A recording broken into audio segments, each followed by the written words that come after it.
آج بھی پوری دنیا کا دشمن، آج بھی پوری دنیا کی اسلام مخالف طاقتیں آج بھی محمد رسول اللہ کے مخالف اس بات کو جانتے ہیں کہ ان کو فرقوں میں بانٹا جا سکتا ہے، رنگ اور نسل کے اعتبار سے بانٹ سکتے ہیں، ان کو ہم قبیلے کے اعتبار سے بانٹ سکتے ہیں، لیکن جب بات رسول اللہ کی عظمت کی آئے گی، جب بات شان نبوت کی آئے گی، جب بات ناموس رسالت کی آئے گی، تو پھر ساری دنیا جانتی ہے ہم دیوبندی بریلوی بات میں ہیں، ہم انصاری پٹھان بات میں ہیں، تمام کے تمام رسول اللہ کے غلام ہیں اور دشمن کے دانت کھٹے کرنے کے لیے ایک جگہ کھڑے ہوئے ہیں۔ اللہ اکبر۔ محمد رسول اللہ صلی اللہ علیہ وسلم کے دیوانے آج ہر جگہ موجود ہیں، ان کا تعلق خون کا کوئی رشتہ اس سرزمین کے ساتھ نہیں ہے، لیکن نبی علیہ السلام نے کیا فرمایا تھا؟ قربان جائیں محمد رسول اللہ پہ، اپنے صحابہ سے ایک دن فرمایا تمہیں پتہ ہے کہ افضل مسلمان کون سے ہوں گے؟ افضل مسلمان کون سے ہوں گے بھائی؟ سب سے اعلیٰ والے؟ صحابہ نے عرض کی یا رسول اللہ کہ انبیاء علیہ السلام جو اللہ کے نبی ہیں، فرمایا وہ تو افضل ہیں ہی، اللہ کے چنندہ بندے ہیں، اللہ نے ان کو چن کے بھیجا ہے، میں تو یہ پوچھنا چاہتا ہوں کہ افضل مسلمان کون سے ہوں گے؟ صحابہ نے پھر عرض کیا یا رسول اللہ کہ ہم لوگ جو آپ کے پیچھے نماز پڑھتے ہیں، تو نبی علیہ السلام مسکرائے، فرمایا تم تو افضل ہو ہی، تم نے مجھے دیکھا ہے میرے ساتھ نماز پڑھتے ہو، ہم وقت میرے ساتھ رہتے ہو، میرا پوچھنے کا تو مقصد یہ ہے کہ افضل مسلمان کون سے ہوں گے؟ تو نبی علیہ السلام کو صحابہ نے عرض کی تھی یا رسول اللہ آپ خود بتائیے، تو آپ صلی اللہ علیہ وسلم نے پھر آپ کا ذکر کیا، کہیے صلی اللہ علیہ وسلم۔ ہمارا ذکر آپ صلی اللہ علیہ وسلم کے دربار میں ہو جائے تو یہ کوئی چھوٹی بات ہے؟ یہ کوئی معمولی بات ہے؟ یہ کوئی عام بات ہے کہ پیارے نبی حضرت محمد رسول اللہ صلی اللہ علیہ وسلم 1450 سال پہلے ان لوگوں کا ذکر کر رہے ہوں جو ابھی پیدا بھی نہیں ہوئے تھے اس وقت، جن تک تو ابھی دین پہنچا ہی نہیں تھا، ان لوگوں کا ذکر کر رہے ہیں مسجد نبوی میں؟ کوئی معمولی بات ہے یہ قسمت والوں کی بات ہے، ایمان والا ہونا، محمد الرسول اللہ کا غلام ہونا اتنی بڑی بات ہے کہ ساری دنیا کا سرمایہ اگر ایک طرف رکھ دیا جائے اور محمد الرسول اللہ صلی اللہ علیہ وسلم کی غلامی کو اگر ایک طرف رکھا جائے تب بھی اس پلڑے کو کوئی برابر نہیں کر سکتا۔ غلام رسول صلی اللہ علیہ وسلم ہونا ہی سب سے بڑی عزت کی بات ہے، اس در کا نوکر ہونا، ان کے دروازے کا بھکاری ہونا، محمد رسول اللہ صلی اللہ علیہ وسلم کا غلام ہونا ہی سب سے بڑی بات۔ لوگ بادشاہی میں عزت سمجھتے ہیں، اور یہاں ساری کی ساری عزت کہاں ہے جی؟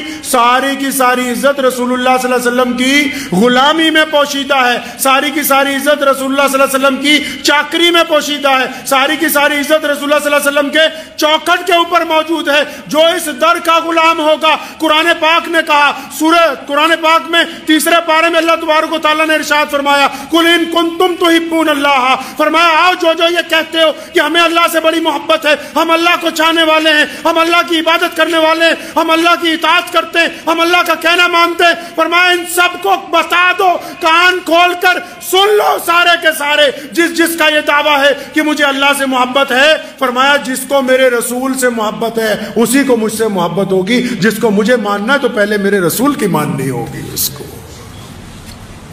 جس کو اللہ سے محبت کا دعویٰ ہے اس کو رسول اللہ سے محبت کا اعلان کرنا ہوگا، رسول اللہ کی غلامی کا اعلان کرنا ہوگا، رسول اللہ کی اطاعت کا اعلان کرنا ہوگا، رسول اللہ صلی اللہ علیہ وسلم کی فرمانبرداری کا اعلان کرنا ہوگا، محمد رسول اللہ کی اتباع کرنی ہوگی، محمد رسول اللہ کی پیروی کرنی ہوگی۔ اگر کوئی محمد رسول اللہ کا باغی ہے اور اس کے بعد کہے جس طرح مردود قادیانی کہتے ہیں کہ نعوذ باللہ ہم اللہ کو بھی مانتے ہیں، نعوذ باللہ رسول اللہ کو بھی مانتے ہیں، اور پھر مرزا مرتد کو بھی مانتے ہیں، کان کھول کر سن لو کہ اللہ نے کائنات میں اپنے بعد صرف خاتم النبیین محمد الرسول اللہ کو بنایا ہے۔ اب قیامت آ سکتی ہے، محمد الرسول اللہ کے بعد کوئی نبی نہیں آ سکتا ہے، قیامت آ جائے گی، کوئی رسول بن کے نہیں آئے گا۔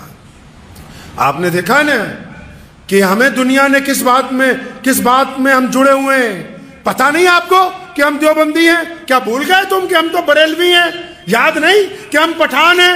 کون کہتا ہے کہ ہم شیعہ نہیں ہیں، سنی نہیں ہیں، انصاری نہیں ہیں، پٹیل نہیں ہیں، چوہان نہیں ہیں؟ کون کہتا ہے کہ ہم سلمانی نہیں ہیں، ہم قریشی نہیں ہیں؟ ہم سب کچھ ہونے کے باوجود آج بھی پوری دنیا کا دشمن، آج بھی پوری دنیا کی اسلام مخالف طاقتیں، آج بھی محمد رسول اللہ کے مخالف اس بات کو جانتے ہیں کہ ان کو فرقوں میں بانٹا جا سکتا ہے، رنگ اور نسل کے اعتبار سے بانٹ سکتے ہیں، ان کو ہم قبیلے کے اعتبار سے بانٹ سکتے ہیں، لیکن جب بات رسول اللہ کی عظمت کی آئے گی، جب بات شان نبوت کی آئے گی، جب بات ناموس رسالت کی آئے گی، تو پھر ساری دنیا جانتی ہے ہم دیوبندی بریلوی بعد میں ہیں، ہم انصاری پٹھان بعد میں ہیں، تمام کے تمام رسول اللہ کے غلام ہیں اور دشمن کے دانت کھٹے کرنے کے لیے ایک جگہ کھڑے ہوئے ہیں۔ نعرہ تکبیر، نعرہ تکبیر،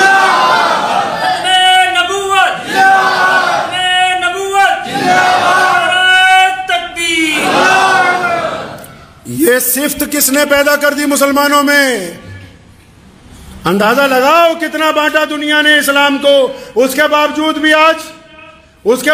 بھی آپ جب بیت اللہ میں نماز کی نیت باندھتے ہیں، جب مسجد نبوی میں نماز کی نیت باندھتے ہیں، جب کبھی اپنے گاؤں کی مسجد میں نماز کی نیت باندھتے ہیں، تو پھر بار بار علامہ اقبال کا وہ شعر یاد آ جاتا ہے کہ آ گیا عین لڑائی میں اگر وقت نماز، قبلہ رو ہو کے زمین بوس ہوئی قوم حجاز، ایک ہی صف میں کھڑے ہو گئے محمود اور ایاز، نہ کوئی بندہ رہا نہ کوئی بندہ نواز، بندہ صاحب و محتاج و غنی ایک ہوئے، تیرے دربار میں پہنچے تو سبھی ایک ہوئے۔ یہ محمد الرسول اللہ کا کلام ہے، یہ رسول اللہ کا کمال ہے۔ دیکھو دنیا نے کتنا بانٹنے کی کوشش کی، اب بھی اگر شان نبوت کی بات آ جائے، اب بھی اگر ناموس رسالت کی بات آ جائے، اب بھی محمد رسول اللہ کی آن بان شان کی بات آ جائے، تو پھر سیسا پلائی ہوئی دیوار کی طرح پوری امت مسلمہ ایک جگہ ہے۔ یہ برکت کس نام میں ہے جی؟ یہ عزت کس نے جوڑ رکھی ہے؟ یہ اتحاد کس نے پیدا کر رکھا ہے؟ صرف اور صرف ہمارے نبی حضرت محمد رسول اللہ صلی اللہ تعالی علیہ وسلم کی شان ہے۔ تبھی تو سونے رسول نے کہا تھا، پیارے پیغمبر نے کہا قربان جائیں ان کی ذات کے اوپر۔ مدینہ منورہ میں آپ صلی اللہ علیہ وسلم نے ارشاد فرمایا، حدیث کا مفہوم ہے، فرمایا میرے صحابہ افضل مسلمان وہ ہوں گے، کون سے؟ جو بھارت میں رہتے ہیں۔ کون سے؟ اور جو اپنے آپ کو انصاری قریشی پٹھان کہتے ہیں۔ کون سے؟ یہ جو اپنے آپ کو سنی کہتے ہیں، یہ جو اپنے آپ کو بریلوی دیوبندی کہتے ہیں، یہ جو اپنے آپ کو کہتے ہیں ہم تبلیغی جماعت والے ہیں، یہ جو اپنے آپ کو شیعہ سنی بتاتے ہیں۔ فرمایا افضل مسلمان وہ ہوں گے۔ یا رسول اللہ کون سے؟ فرمایا وہ ہوں گے افضل مسلمان۔ کون سے یا رسول اللہ؟ فرمایا وہ جو ہمارے بعد پھر ان کے بعد پھر ان کے بعد جو بہت بعد دنیا میں آئیں گے، جنہوں نے محمد رسول اللہ کو دیکھا نہیں ہوگا۔ فرمایا میرے صحابہ انہوں نے مجھے دیکھا نہیں ہوگا، لیکن ان کو مجھ سے اتنا پیار ہوگا کہ وہ میری شان کے اوپر اپنی جان نثار کر دیا کریں گے وہ لوگ۔ تبھی تو محمد رسول اللہ نے فرمایا تھا، یہاں دل پہ ہاتھ رکھ کے پتہ کر لو مسلمان ہم مکمل ہیں کہ نہیں۔ فرمایا میرے صحابہ جس کو میں یعنی محمد رسول اللہ اپنے ماں باپ سے زیادہ، حدیث کا مفہوم سنا رہا ہوں، ماں باپ سے زیادہ، بھائی بہنوں سے زیادہ، بیوی سے زیادہ، بچوں سے زیادہ، مال سے زیادہ، فرمایا جس کو اپنی جان سے زیادہ محمد الرسول اللہ سے پیار ہے بس وہی ایمان والا ہے۔ جس کو اپنی جان سے زیادہ اپنے نبی علیہ السلام سے پیار ہے وہ ایمان والا ہے۔ اگر یہ ایمان میں تسلسل ہے، ذرا سا بھی شک ہے، نعوذ باللہ ذرا سا بھی شبہ ہے، تو پھر ہم بظاہر مسلمان نظر آ سکتے ہیں، ہم اللہ کے اور اس کے رسول کے نزدیک ایمان والے نہیں ہو سکتے۔ مجھے امید ہے کہ آپ کو یہ ویڈیو پسند آئی ہوگی۔ اگر پسند آئی ہو تو یہ آپ اپنے دوستوں کے ساتھ شیئر کریں اور اس چینل کو سبسکرائب ضرور کریں۔